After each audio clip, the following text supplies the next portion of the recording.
Hello friends, ഞാൻ അനിൽകുമാർ. എല്ലാവർക്കും നമസ്കാരം. സെക്രട്ടേറിയറ്റ്, PSC തുടങ്ങിയ സ്ഥാപനങ്ങളിലേക്കുള്ള ഓഫീസ് അറ്റൻഡൻറ്റ് തസ്തികയുടെ നോട്ടിഫിക്കേഷൻ നിങ്ങളൊരു പക്ഷേ പ്രതീക്ഷിക്കുന്നുണ്ടാവാം. കാരണം ഈ തസ്തികകളുടെ ഒരു പ്രത്യേകത, സാധാരണ LGSൽ നിന്ന് വ്യത്യസ്തമായി ഇവിടെ SLC ആണ് ക്വാളിഫിക്കേഷൻ വരിക. 7ാം ക്ലാസ് അല്ല, SLC ആണ് വരിക. +2 ഉള്ളവർക്കും ഡിഗ്രി ഉള്ളവർക്കും പോസ്റ്റ് ഗ്രാജുവേഷൻ ഉള്ളവർക്കും ഒക്കെ അപ്ലൈ ചെയ്യാൻ കഴിയുന്നൊരു തസ്തികയാണ്. അതുപോലെ തന്നെ കടന്നു ചെല്ലുന്ന സ്ഥാപനങ്ങൾ secretariat, PSC, advocate general office, local fund audit എന്നറിയപ്പെടുന്ന audit department, advocate general office തുടങ്ങിയ സ്ഥാപനങ്ങളിലേക്കൊക്കെയാണ്. അവിടെ അസിസ്റ്റൻ്റായി കൺവെർട്ട് ചെയ്തുകൊണ്ട് അസിസ്റ്റൻറ്റിൽ നിന്നും senior grade assistant, selection grade assistant, പിന്നെ സെക്ഷൻ ഓഫീസർ, അണ്ടർ സെക്രട്ടറി തുടങ്ങിയ തസ്തികയിലേക്കൊക്കെ പ്രൊമോഷൻ സ്ഥാപിച്ചെടുക്കാവുന്ന ഒരു തസ്തിക കൂടിയാണിത്. പക്ഷേ അവിടെ കുറച്ച് താമസം വരും. ഒരു നിശ്ചിത അനുപാതം അനുസരിച്ച് അങ്ങനെ എടുക്കാറുള്ളൂ. അപ്പോൾ അങ്ങനെ സാധ്യതകളുള്ള ഒരു തസ്തിക എന്നുള്ള രീതിയിൽ ഓഫീസ് അറ്റൻഡൻറ്റ് തസ്തികയുടെ ആ ഒരു നോട്ടിഫിക്കേഷൻ എല്ലാ ഉദ്യോഗാർത്ഥികളും പ്രതീക്ഷയോടുകൂടി കാത്തിരിക്കുന്നതാണ്. അപ്പോൾ ഇതിനെ സംബന്ധിച്ച് നിങ്ങൾക്കറിയാം, government secretariat, Kerala public service commission, സംസ്ഥാന ഓഡിറ്റ് വകുപ്പ്, പണ്ട് ലോക്കൽ ഫണ്ട് ഓഡിറ്റ് എന്നാണ് ഇത് അറിയപ്പെട്ടിരുന്നത്, കേരള നിയമസഭാ സെക്രട്ടേറിയറ്റ്, അഡ്വക്കേറ്റ് ജനറൽ ഓഫീസ്, ഇത്രയും ഓഫീസുകളിലേക്കാണ് നിയമനം നടക്കുക. ഇതിൻ്റെ യോഗ്യത SSLC ആണെന്ന കാര്യം നമ്മൾ പറഞ്ഞു കഴിഞ്ഞു. 2026 ഇതിൻ്റെ നോട്ടിഫിക്കേഷൻ വരികയാണെങ്കിൽ 2/1/86 1/1/2008 ഇടയിൽ ജനിച്ച ഉദ്യോഗാർത്ഥികൾക്ക് ഇതിനപേക്ഷിക്കാൻ കഴിയും. പക്ഷെ അവിടെ പിന്നാക്ക സമുദായത്തിൽപ്പെട്ടവരാണെങ്കിൽ നമുക്കറിയാം, ഇപ്പോൾ 40 വയസ്സ് വരെ അപ്ലൈ ചെയ്യാം. അവർക്ക് 40+3 43 വയസ്സ് വരെ അപ്ലൈ ചെയ്യാൻ കഴിയും. SC/ST വിഭാഗമാണെങ്കിൽ അവർക്ക് 40+5 45 വരെ സാധാരണ കേസിൽ അപ്ലൈ ചെയ്യാൻ കഴിയും. പക്ഷേ ജനറൽ കണ്ടീഷനിലുള്ള ഒരു റൂൾ അനുസരിച്ച് അത് ബാധകമാകുമ്പോൾ ഇവർ SLC ആണ് ഇവിടെ ക്വാളിഫിക്കേഷൻ പറയുന്നത്. പക്ഷേ SLCയേക്കാൾ ഉയർന്ന ഒരു ക്വാളിഫിക്കേഷൻ നേടിയിട്ടുള്ള വ്യക്തികളാണെങ്കിൽ അവർ SC/ST വിഭാഗത്തിലോ SC/ST വിഭാഗത്തിൽ നിന്ന് കൺവെർട്ട് ചെയ്തിട്ടുള്ളവരുമാണെങ്കിൽ അവർക്ക് 50 വയസ്സ് വരെയും അപ്ലൈ ചെയ്യാൻ കഴിയുന്ന ഒരു സാഹചര്യം ഈ തസ്തികയിൽ നിലനിൽക്കുന്നുണ്ട്. പിന്നെ വിധവകളെ സംബന്ധിച്ച് 5 വർഷത്തെ വയസ്സിളവ് ലഭിക്കുന്നുണ്ട്. അതുപോലെ ഭിന്നശേഷിക്കാരെ സംബന്ധിച്ചിടത്തോളം ഇപ്പോൾ 50 വയസ്സ് വരെ എഴുതാവുന്ന സാഹചര്യം അവർക്കുണ്ട്. പിന്നെ ഇതിൻ്റെ പേ സ്കെയിലിനെ പറ്റി പറയുമ്പോൾ 23,000 50,200 എന്നുള്ളതാണ് സ്കെയില്. ആക്ച്വലി ഇത് LGSൽ നിന്ന് അപ്ഗ്രേഡ് ചെയ്യപ്പെട്ട ഒരു തസ്തിക എന്നുള്ള രീതിയിൽ ഞാൻ പ്രതീക്ഷിക്കുന്നത് അടുത്ത ശമ്പള പരിഷ്കരണം വരുമ്പോൾ ഇതിൻ്റെ ശമ്പള സ്കെയിൽ സാധാരണ LGSൻ്റെ ശമ്പള സ്കെയിലിൽ നിന്ന് വർദ്ധിക്കാനുള്ള ഒരു സാഹചര്യം നിലവിലുണ്ട്. നിലവിൽ നമുക്ക് 23,000 രൂപ ബേസിക് പേ കിട്ടും. 35% DA 8,050 രൂപ പ്രതീക്ഷിക്കാം. HRA 10% 2,300. അങ്ങനെ 33,350 രൂപയാണ് നിങ്ങളുടെ ഗ്രോസ് സാലറി കേട്ടോ. ഇതിൽ നിന്ന് 10% നമ്മൾ പെൻഷൻ കോൺട്രിബ്യൂഷനൊക്കെ ആയിട്ട് കൊടുക്കേണ്ടി വരും. അതായത് Pay+DAയുടെ 10% കൊടുക്കേണ്ടി വരും. അപ്പോൾ വരുമ്പോൾ നെറ്റ് സാലറിയിൽ കുറവുണ്ടാകും. അതൊക്കെ വേറെ കാര്യം. പക്ഷേ ഞാൻ ഗ്രോസ് സാലറിയാണ് പറഞ്ഞത്, 33,350. പിന്നെ ഏറ്റവും ശുഭോദർക്കമായ കാര്യം, ഞാൻ പല വീഡിയോ ചെയ്തപ്പോഴും പറഞ്ഞിട്ടുള്ളത് പോലെ നമുക്കിപ്പോൾ ഒരു ശമ്പള പരിഷ്കരണ കമ്മീഷനെ നിയമിച്ചിട്ടുണ്ട്. അതിന് 1/7/2024 മുതലാണ് ആ ശമ്പള പരിഷ്കരണ കമ്മീഷൻ്റെ പ്രാബല്യം കൊടുത്തിരിക്കുന്നത്.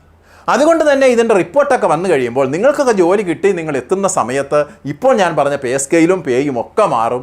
ഇപ്പോഴുള്ള പേയിൽ നിന്ന് ഒരു 20 മുതൽ 25% വരെയൊക്കെ വർധനവ് ലഭിക്കാനുള്ള സാധ്യതയുണ്ട് എന്നാണ് തോന്നുന്നത്. അപ്പോഴതും നമുക്കൊരു നേട്ടമായി കണക്കാക്കാം.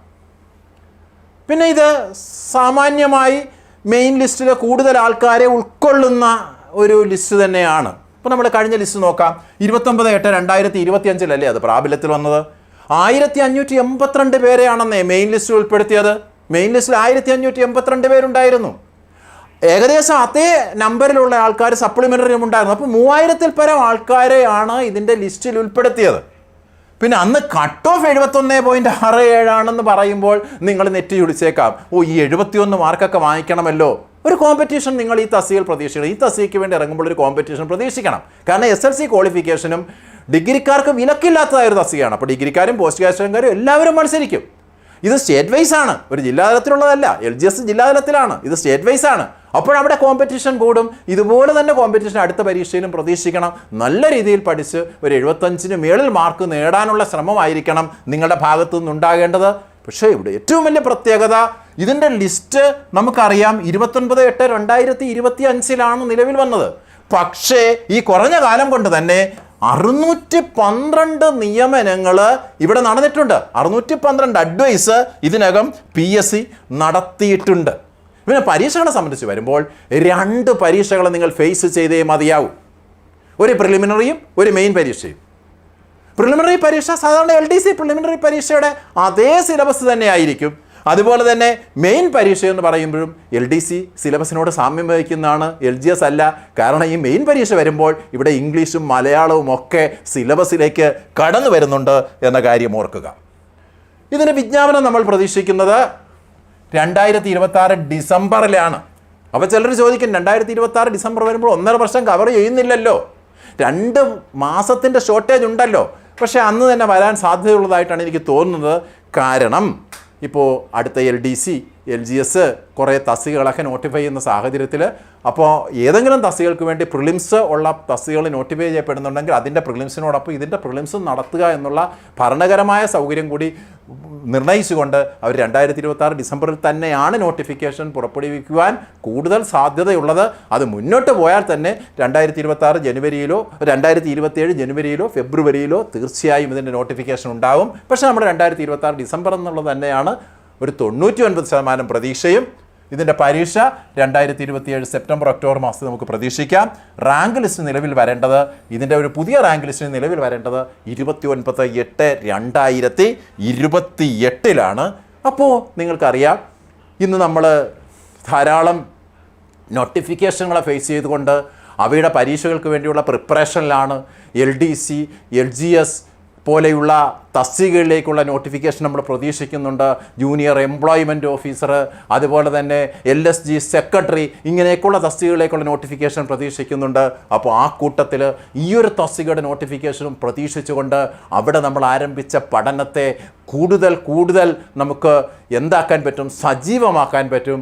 വളരെ ആത്മാർത്ഥതയോടുകൂടി മുന്നോട്ട് നീങ്ങുക.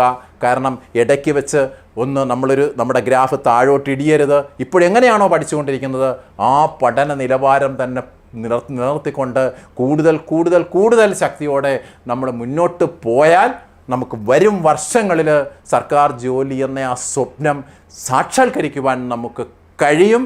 അതിന് കഴിയണം. എല്ലാവർക്കും വിജയം ആശംസിക്കുന്നു. Good bye.